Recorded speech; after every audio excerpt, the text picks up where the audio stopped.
Hi everyone and welcome to episode 279 of the Mighty Whites podcast. I'm Jack, as always joined by KC. Just about woken up from the early kickoff on Saturday. Yeah, it was enough to put an insomniac to sleep, wasn't it? That it was a really, really, really dull game. It ended up with like the same gallows humour jokes that you know when you're getting beat like 6 and 7-0. It felt atmosphere-wise like that, which in the pub, which was weird because, like, to get the positives out of the way, a draw at the Hawthorns is not a bad result at all. No, in and of itself, the like you say, the result was not. I don't think was the thing anyone took issue with. You know, like you say, they were coming off last season having the best defensive record in the league. Was it Barbados and Southampton?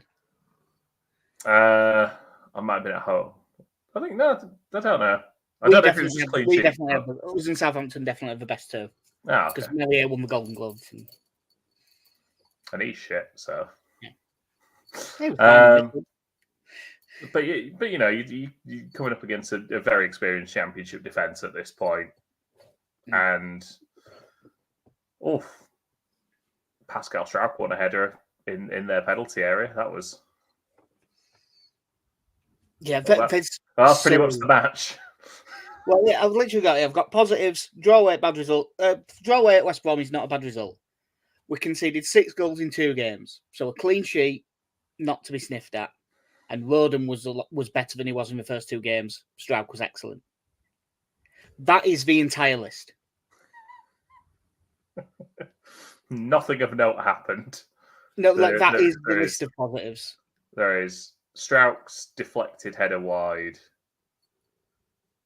and they had a chance, but they also. Yeah, Jason Malumbi had a shot from the edge of the box where it was laid off and he actually had room to shoot. It was a decent chance, but he hit it straight at Melier. Yeah, and then we've got the negatives, and this leads into like the actual things we can talk about, I suppose. I mean, first things first, that was one of the most boring games of football I've seen in a long time. It's not that we didn't win. We didn't look like there was a shot at us winning. There was nothing exciting. There was nothing driving us forward. Just nothing to get excited by at all. Like, as you said, Pascal Struijk was our biggest attacking threat. That is, and I hate to do it, but is it just because we're spoiled by memories of Bielsa, or is this shit? No, that was genuinely a very bad game of football. I can live with Leeds not playing well if they are outclassed by an opponent. It's going to happen, but they offered so little as well. It was such a pedestrian game, and you were looking at, I think, the combined touches of Joseph and Madja after about an hour were minimal. Yeah. You were just looking at 2 strikers who had nothing to do in this game. I think a couple of times when we had half chances in their box, I remember someone saying in the pub, like, "Oh, this is what happens when you string 3 or 4 passes together." I went, "No, literally one. It was one pass in the final third, and you sort of created a chance." And you were there going like, it's worrying that was all it took, and we couldn't do it. Yeah, it was a bit. We've tried nothing, and we're all out of ideas.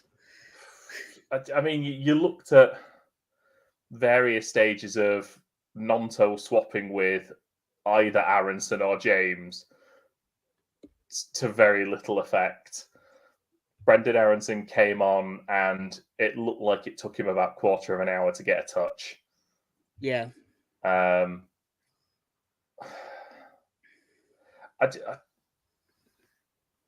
You looked at that, and I don't think any of us were particularly enthused when it was Piru who came in at 10.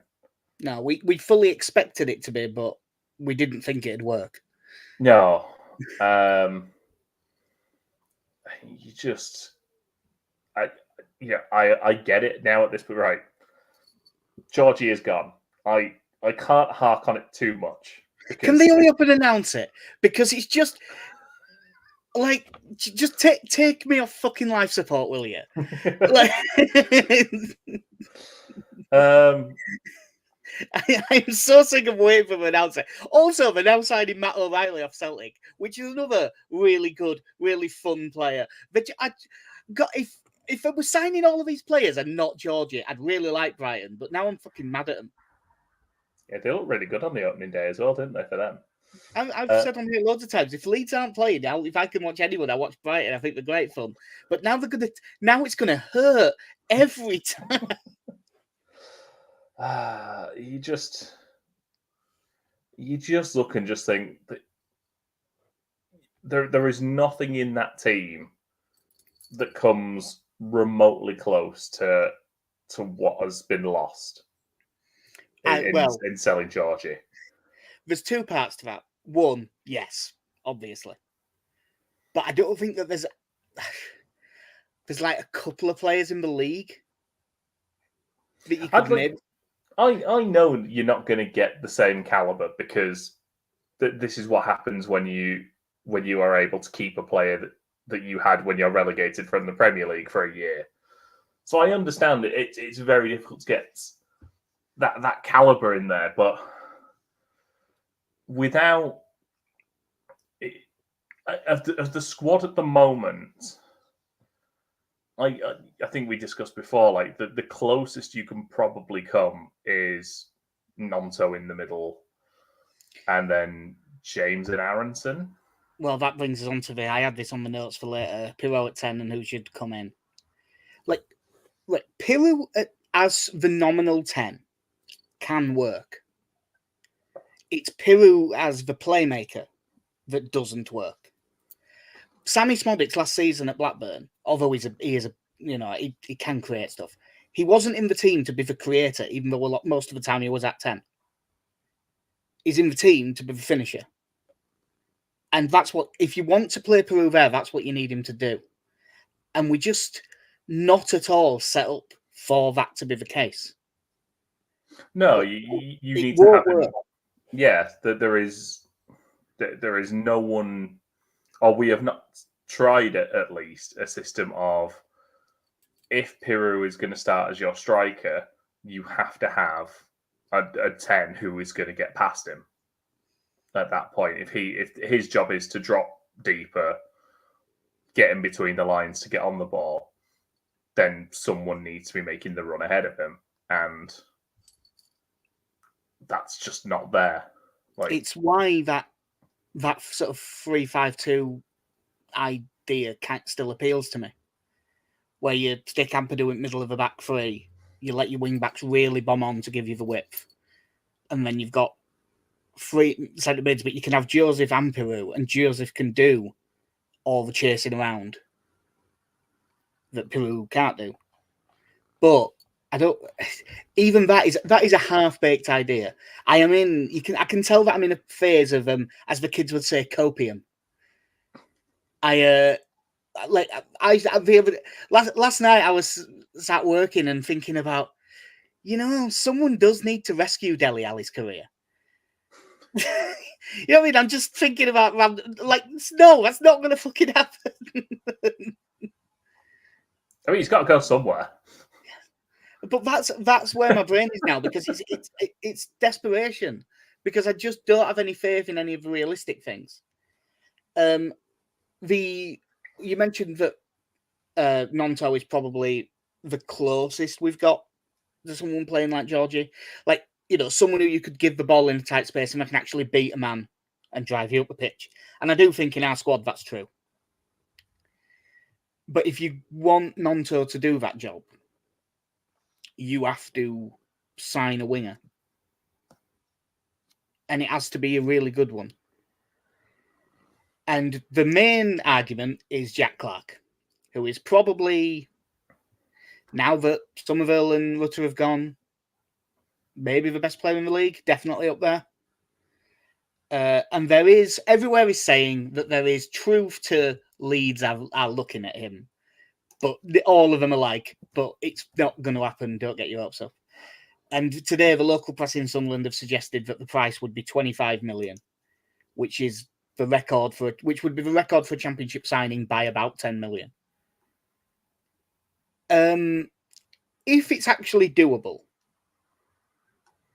is it worth just going fuck it and spending what is for the championship an insane amount of money?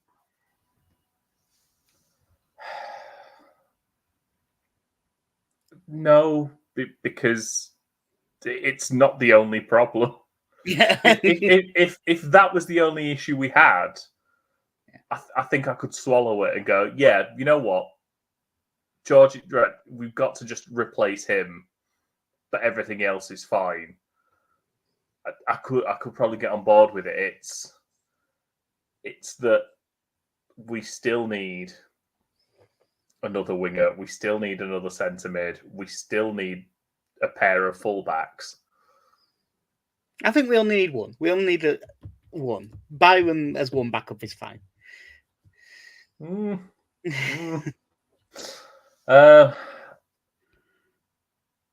Yeah. I think there is. I think there's a lot of work to do with this team still, and given a decent chunk of the funds that have come in have gone towards the profit and sustainability, then I would be very interested to see how much you have left once you've spent 25 million. In theory, and theories are dangerous. In theory, we've got a fucking load of money to spend. We have brought in more money than anyone else in the world this summer. It is ridiculous.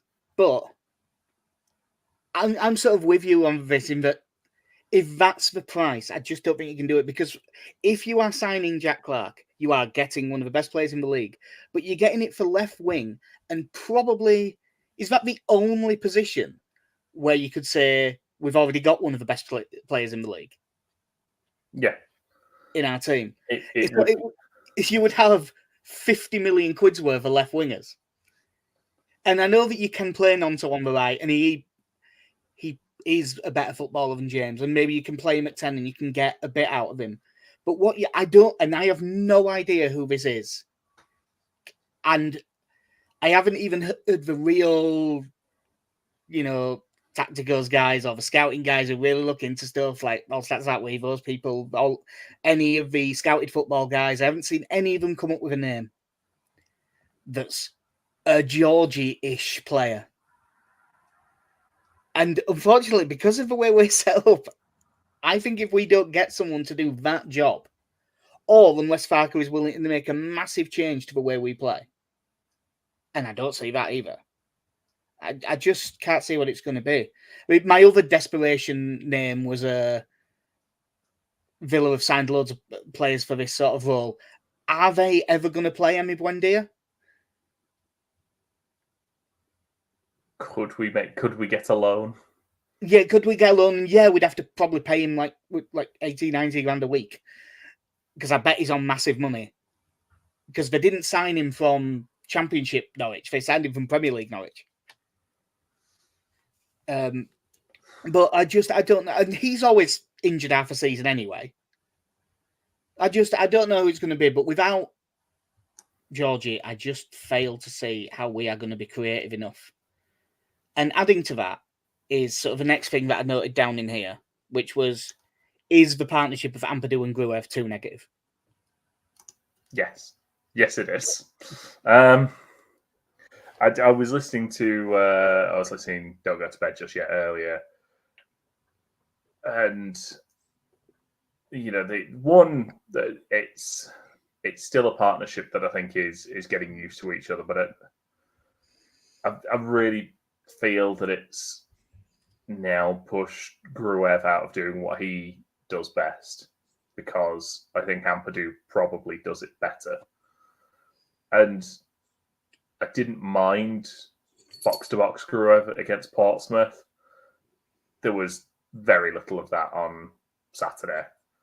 I'll be honest, I'm struggling to remember a single thing Gruev did. Now, admittedly, I had a few pints watching the game and stuff, but it was very quiet. But to be fair, do you remember Rothwell doing out either? No. And I know it's harder coming on, but I do think that for the Sheffield Wednesday game, I think I would start Rothwell. I think you've got to. I really think you do. It's all tactically very negative at the moment, and I know some of that is outside of Farke's control now, but I do struggle. I'm struggling now to see kind of what the plan is. Yeah, I just like last season we seem to have this system of we are going to overrun teams in the first half of games, and then we're going to slow it down in the second. And yeah, it's only 2 league games in, but I haven't really seen that outside of the first 20 minutes of Portsmouth. No, it is hard to believe that first sort of 15, 20 minutes against Portsmouth was so good and so exciting, and it's taken a week to completely get rid of all of that hope. We are about are we even a full 2 weeks yet off of pretty much all of us predicting Leeds to get promoted automatically? Well, I believe that we did it the day before the first game, so no, we're not yet 2 weeks. And we've already started looking down the barrel of a mid-table finish. Yeah, it's... Hey, baby, I hear the 15 callings. You just... I think it was kind of the issue, and I'm not one of those who is digging out Farke at the moment, but if you've lost your biggest playmaker, how can you adapt to that? Well, you've got probably the fastest player in the league, and also, as you said earlier, probably the best or second best left winger in the league. I think it's fair to say second best. I would say Jack Clarke is better, but not loads in it. And yet we very rarely look to play them in behind. Yeah, I mean... a lot of it is then dropping deep to get on the ball and then either looking to come inside or, in Dan James's case, occasionally trying to beat someone for pace. And then, surprisingly, he does beat them for pace, and then you wonder why he doesn't try it again for another 15 minutes. Yeah. I mean, you do need to get the most out of them, but the only other thing to talk about that had in the negatives was, and this will be a much shorter conversation, because although I saw a lot of people arguing about it on Twitter, I don't think it'll be much of an argument for us. Mateo Joseph, I thought, was pretty poor, to be honest. I'd love to say just quiet, but when he did get on the ball, he was actively quite poor with it. Is there any point changing out up top yet? Unless it's 2-2. No, because I think given what you'd seen at Bamford, certainly in the Middlesbrough game, that I don't think he's up to speed. Yeah. It was quite disappointing with Joseph, purely because you were watching the number of poor first touches he was having that were just bouncing off, and we were losing possession in their third. In times where they're just going, just get it under control. That's like, because which was his main strength against Portsmouth. He did that really well. Yeah, he just couldn't hold anything up there, which I know is always going to be more difficult when you're already receiving limited service, but it just means that when you do get it, it's even more important that you hold possession. And it just didn't happen. Now, whether, again, do you try Aronson at 10 and put Piru up front in the hope that he does a better job holding it up. Maybe, but again, these are all plasters you're putting over much bigger issues. Yeah, I mean, we will, when we talk about the Sheffield Wednesday game, I'm sure we'll come to that, but my instinct is to start Aronson in place of Piru. And then whether you put Aronson at 10 or Nonto at 10, you can probably do both at various times and just let them switch. And quite often now, in theory, with the way he's trying to play, although we haven't seen it work that well, the wide players will come inside anyway, especially the one on the left to let Firpo go by. So them two on the same side does work in theory, but we'd have to see. Just while we're talking about strikers, I will briefly mention that Matthias Smith has retired from football today. Good friend, Matt Smith. Good friend. Yeah, good mum. Lovely mum. We'll never have a bad word said about his mum. Lovely, very nice family. Yeah, always had a lot of time for Matt Smith. I know it's a very romanticized mid-table season that I have, but there was so little going on. But him and Ross McCormack just formed a really nice partnership in and amongst the dregs of another 15th place finish. Yeah. And Ross got his 30 goals or whatever it was that year. In my head, I think it was about 48. Yeah, like he was banging them in. I don't know how we didn't finish higher up, to be honest. Yeah, we were like, again, I distinctly remember going down on the down to the shop on the day they kind of got Luke Murphy, Noel Hunt, and Matt Smith in. And I don't think any of us were there thinking, well, clearly Matt Smith is going to have the actual biggest impact on this team. I know. We'll always. Well, I won. Obviously, I still think Luke Murphy was better than he got credit for. But more importantly, I still can't believe how bad Noel Hunt ended up being. Yeah. It was. I think it was the awkward. I think it was the awkward moment. I think there was like us two and Connie in the pub just going. Connie saying this as if it was like speaking ill of the Gestapo. Just go, lads. I think Noel Hunt's being shit, and we were like, finally, someone said it. Yeah, finally, it's out there. I love that. Finally, it was about 100 minutes into his Leeds career. It wasn't long. It might have been mid-September. You were just there going, God, he has. He was bad enough that he could have been playing for Sheffield Wednesday yesterday against Sunderland. Obviously, Sheffield Wednesday won 4-0 on the opening day against Plymouth. They also won in the League Cup. I'm not bothered about that, not looking into it. But they were god awful against Sunderland yesterday. Like, really bad. But also, Sunderland with their average age of about 14. It's a football manager team. They just signed a load of good young players and binned off everyone that's old, and then got Alan Brown on a free, who was injured anyway. Like, one, I think Sunderland are looking like a really good side, but two, it means I have no idea what to expect from Sheffield Wednesday on Friday.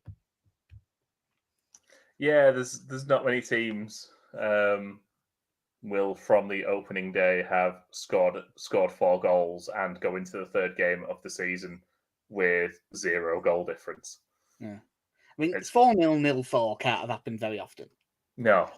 3-2 and lose 2-1. Yeah, I'm sure that's happened a few times. But 4-0, 0-4. But 9. I'd like to see that. Like I mean, you never know with Sheffield Wednesday because it is a daft football team. Just in terms of how it's run, that's not a knock on those bastards from South Yorkshire. But I mean, as I look at the team, it's not a good team. No, all of the positivity around Sheffield Wednesday is due to the coach, isn't it, rather than the players? Yeah. Like, I mean, they're a really odd side. Like Jamal Lowe has been a good but not great player in the Championship for a while. Josh Windass sort of the same. But outside, they don't look. It doesn't look to be out special in there. Like Barry Bannon is, technically a very good player, but it's not like he's any kind of an athlete. I suppose Max Lowe at left back, he's a good player, and I like Dominic Ior for the centre back. But there's not loads to get excited by. Whereas with us, in theory, there's people to get excited by.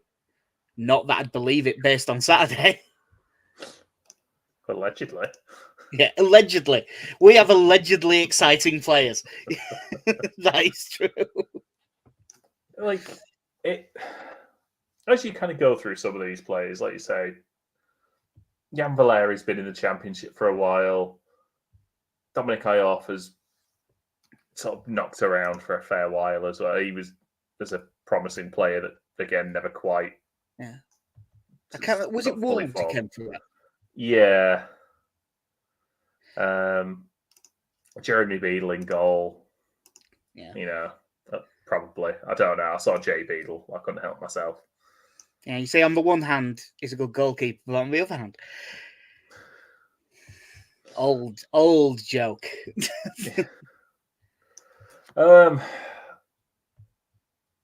Yeah, like there's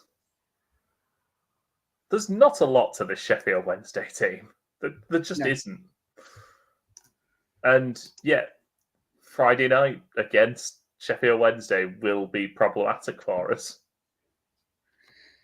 Yeah, because it normally is. Like, what I would say is, as much as they don't look like anything special on paper, since Danny Rowe took over, they have objectively been a really quite a good side. You wouldn't know it from yesterday's game, but they do create a lot of chances. They are good from set pieces as well, which always scares me because it's Leeds. And they've got in sort of Windass to an extent, but in like that Bannon especially, they have got a couple of chances to do something out of nowhere. Like Bannon might not be able to run like he did, but if someone loses their man, it doesn't matter if Bannon's 60 yards away from him, he can pick him out. And we've been so weak, especially against those crossfield balls in behind the fullback. In every game so far, that's looked like a big weakness for us, and he's the exact sort of player that can take advantage of that. I've already said I would do Aronson for Peru. And then, honestly, which way around Aronson and Nonto play in terms of who's 10 and who's left wing? I would start because I want to see Nonto play inside and have a go at running at people. So I would start with him there, but I'd just see how the game goes for that. Yeah, I think I'd be starting with Aronson at 10. I think at the moment, I think I prefer seeing Nonto just do what Somerville did. Yeah. I'm not gonna lie. When I watched Match today and I saw Somerville, I just thought, I don't like you anymore. I don't dislike you, but I just sort of looked and just shook my head at him, just like. Yeah, I know what you mean. I saw that, and I felt a bit numb to it when Somerville came on. And as the president of his fan club, I expected more than that. Whereas when Georgie Rutter first plays for Brighton, I'm probably going to cry. I mean, and I suppose for the amount of time we've spent in the Football League, for certainly as our lives as Leeds fans at this point, there's certain players when they go, you just like, look, obviously I don't want you to leave, but objectively, I just wanted Rob Snodgrass to do well because he had clearly done everything he could at Leeds. It was never going to improve, so he thought, well, I have to leave. Yeah. Same with Luciano. I wanted him to do really well just to piss off Neil Warnock more than anything. Yeah, because he didn't try and leave. He was sort of forced to. Just the certain players, obviously, I suppose it does surround the circumstances in which they leave. But I think I was very much one of those people who defended Somerville a lot when there was that picture when they'd all gone out for the meal and everyone's like, well, look at him, he clearly doesn't want to be here. He's really, you're like, but lads, it's a picture, just calm down, yeah. But I think in the time that he's gone, there's some of the stuff you hear about him, which he's just like, and then you kind of add it to his behaviour in terms of, no, I'm going to take this penalty now. Like, no, that's not your job. Yeah, no one likes to see it. But it's the same thing that probably makes him a good footballer, though, is having that ego and. Oh yeah, I think it's. Yeah, I think some of the negatives I've heard about him off the pitch from fairly trusted sources. You're just kind of like. I suppose if when he got told he couldn't go back for his birthday. And he just went anyway. If we'd been managed by someone I liked instead of Jesse Marsh, I'd have probably had a negative view of that. But because Jesse Marsh was manager, I sort of saw that as a positive. Well, I mean, you kind of think back to the last portion of Bielsa where he was angling to leave in the January, wasn't he? Yeah, because he wasn't getting a game. Yeah, and again, like. There is, to an extent, you can sit there and go, I admire how highly you think of yourself. And again, like you say, that's probably why he's as good as he is. I think I defended him quite a lot there because obviously I rate him. I've always rated him highly. So when he wasn't getting a game, I was like, well, I think he should be getting more of a game than this. So I understand. Yeah, but chat, we had Liam McCarron. I don't know what the issue was there. Like, look at where they are in the game now. Right. Just because we've got to talk about this game, haven't we? Yeah, just because you've mentioned Liam McCarron, I do want to bring up the difference. Because someone was on about it in the pub, and it is true. When you can't compare people to Bielsa because of who he is. But no matter who got injured and who came in, it still looked like the same team and the same plan. You get an injury away at West Ham after 20 minutes and Lewis Bate comes into midfield and 2 minutes later Leo Yelder comes in at left back and, neither of them have even sniffed a football pitch before that. And they come in and they play in the exact same way because that's what the system is and those are the tactics. Now we have lost admittedly two very key players. But the problem was, how many times did we say at the end of last season, well, we were losing, so they just started giving it to Somerville and hoping for the best? How many times have we said back in last season, and even the very, very early stages of this season, give it to Georgie and hope he does something? Farker got 90 points last season. He has plenty of credit in the bank, but I do still think, as I said last season, that he is very good at getting good stuff out of good players. But I don't think you're ever going to get more than the sum of your parts. And just parts are worse. So unless we get in two absolute top of the championship players, I think can I also put the caveat there into top of the championship players that fit the system?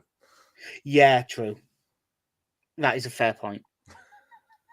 Because knowing us, that's why there was for ages me thinking we're going to sign Smobix, aren't we? We're going to sign this player who's good but doesn't work, and he's going to end up sat on the bench next to Joel Theroux. The two of them just looking at each other, just shrugging, like I don't know how I ended up here. Yeah, them two sat next to a picture of Rodrigo.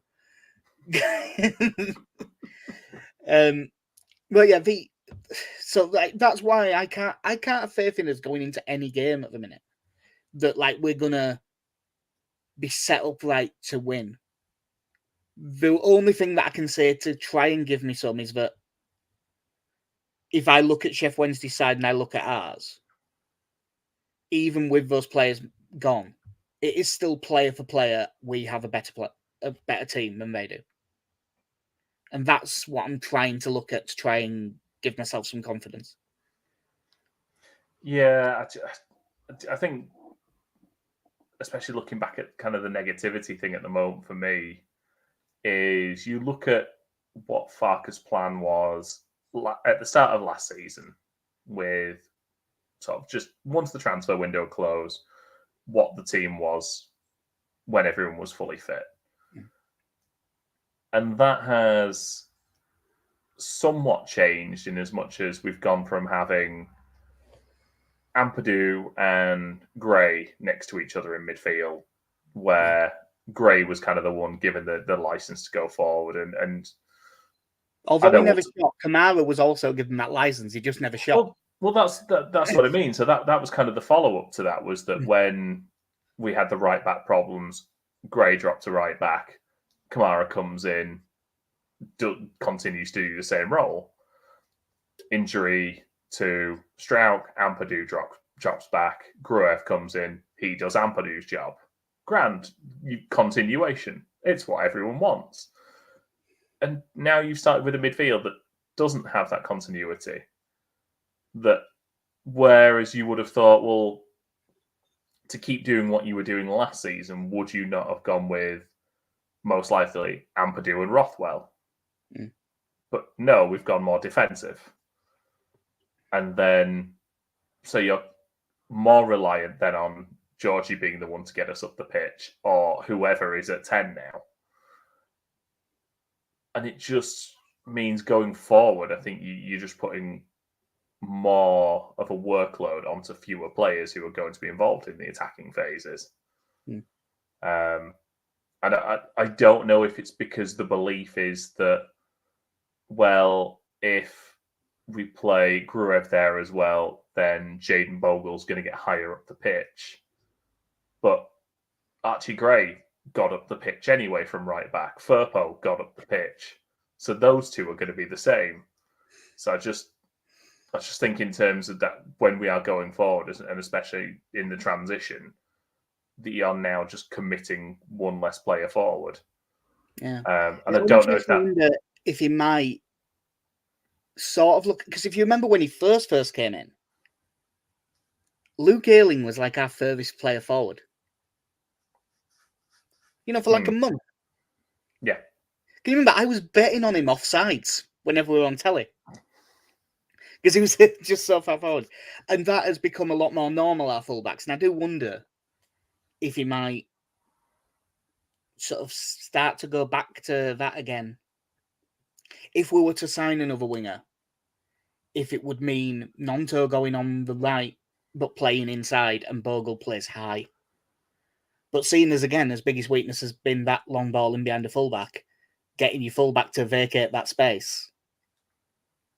And also, you're sort of reliant on Bogle probably coming inside, because Dan James's biggest strength is getting by his man out wide. In this situation, Dan James isn't playing.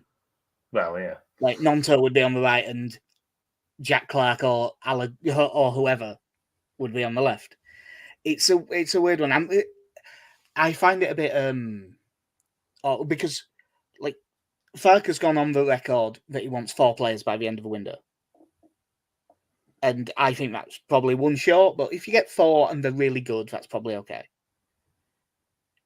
But I've never had less of an idea of who we should buy. Yeah, because again, you've got yourself in a position where there has been no succession plan in this, despite the fact that if you would have said, 5 minutes after we'd lost to Southampton, which 3 players do you think are the most likely to go? Gray, Somerville, and Jorginho are probably right at the top of that list. If not, Gray and Somerville would have definitely been the top 2. Yeah. I really did think that we were going to be able to hold on to it. That I really did. The lack of knowledge of an exit clause. Yeah. Happier days. But the fact that Brighton had already tested the waters over that move, at that point, you'd like to have thought someone's there going, maybe we should start looking at maybe getting someone else in for that role. Yeah. Maybe. Yeah. I mean, the only really solid link is still that Lubicic that won't go away. It keeps coming back up, but you can get cream for that. Yeah. Nice. We'll say on that front. I do not have predictions yet from Connie, Benny, and Alex because obviously the game's on Friday and we've ended up doing this on Monday. But what have you got for the away game at KC? At KC against Jack. Yeah, Chef Wednesday away. What have you got for the score? We're going to lose 1-0. What is the point of football anymore? Yeah. I'm going to go that Leeds win it 1-0. And just because Leeds are a weird team for stuff like this, it'll probably be Peru as well. Yeah. But it's basically only because I did watch that Sunderland Chef Wednesday game and they were awful. And I think that they looked bad enough defensively that even us not playing well will get some chances. But I'm not really saying it with any confidence. So we will probably now not be doing a pod until after the Chef Wednesday game. Do you think we sign a player before the Chef Wednesday game? No. Yeah. Unfortunately, that's the answer I was going to give as well. I think that we might have a solid link that actually looks like it might happen before then. Oh, that's one thing I will say that I could see happening. This is taking ages to get announced. All the people at the Brighton end are saying that Mario Cozier-Dubry, who Brighton got off Arsenal in the summer, like Arsenal wanted to keep him, but he thought he had a better chance of football if he left. He's like a winger attacking mid. They played him a lot during pre-season. He looked really good by all accounts. I wouldn't be shocked if one of the reasons this is taking a while to get announced is because we're trying to sort something for him to come on loan the other way. Loads of people, there's been a few people said it, but it would sort of make sense as a deal.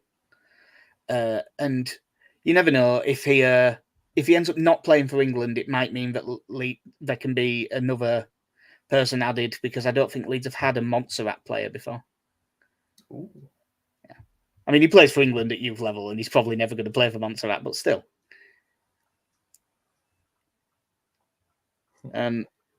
But like now, don't get me wrong, this is a thing that you can read too much into. But people who watched him at youth level, the way that they talked about him was like Robin. Loves a shot, loves to cut inside. And, in the Championship, that seems to be quite successful for wingers, cutting inside and shooting. So I wouldn't mind him, even though I have seen him play about 10 minutes in my life. I will take anyone with a bit of flair at this point. Foreign flair. Yeah. It's the it's the optimism that's keeping me going that we will fill out this squad properly and that in 3 weeks' time we won't be reliant on James DeBayo having to come in and start some games. At 10. So yeah, that will do us for episode 279 at Mike White's podcast. I feel a bit more positive than before, like immediately after the West Brom game, but not by much. So hopefully we can get something against Chef Wednesday and that can turn the mood around a bit. So yeah, I've been Jack. See ya. I've been Casey. Have a good one. In a bit.